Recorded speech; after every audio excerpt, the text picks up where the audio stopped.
আজকে ভিডিওতে দুটি স্কুলের একটি কমন জিনিস তুলে ধরবো, যেটা বিচার করার দায়িত্ব আপনাদের।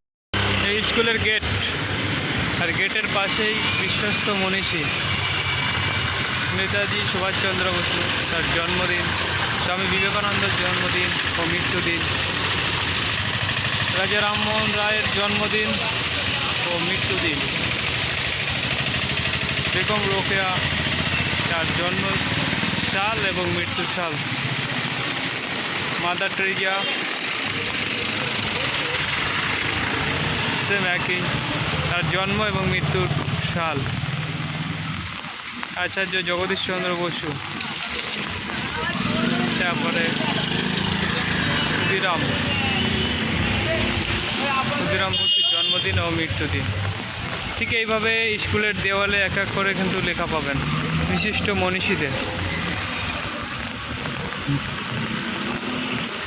ঠিক তেমনটি এখানে ঈশ্বরচন্দ্র বিদ্যাসাগরের জন্ম এবং মৃত্যু সাল, রবীন্দ্রনাথ ঠাকুরের, কাজী নজরুল ইসলাম, মাইকেল মধুসূদন দত্ত,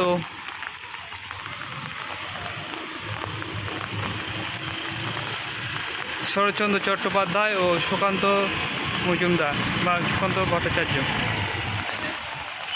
এদের কিন্তু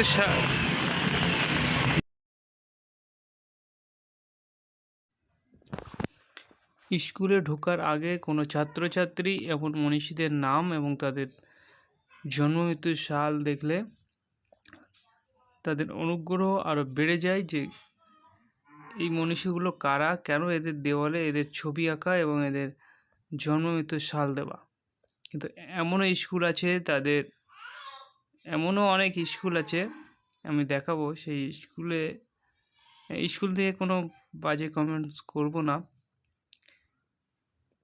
কিন্তু সেই স্কুলের দেওয়ালে কি আছে সেটা আপনাদের সামনে তুলে ধরবো। দুটো স্কুলই উচ্চ মাধ্যমিক, একটা বেড়াচাপা আর একটা আমাদের পূর্ব চাকদানা।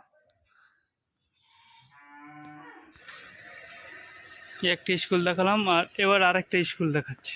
দেখেন পার্থক্যটা শুধু দেখেন। ঐক্যশ্রী স্কলারশিপ, এখানে সাপ লুডো, কন্যাশ্রী,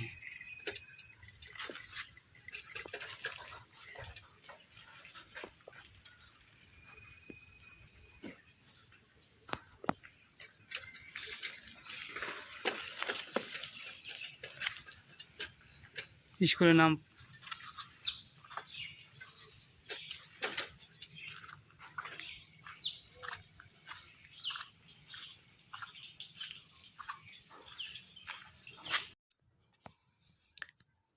দুটো স্কুলের গেট এবং বাইরের ছবিটা আমি দেখালাম।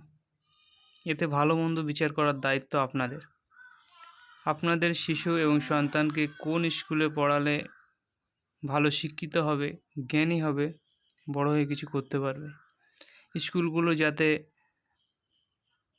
ছাত্রছাত্রী এবং শিক্ষকদের কাছে আড্ডার জায়গা না হয়ে ওঠে, সেদিকে অভিভাবকদেরই লক্ষ্য রাখতে হবে।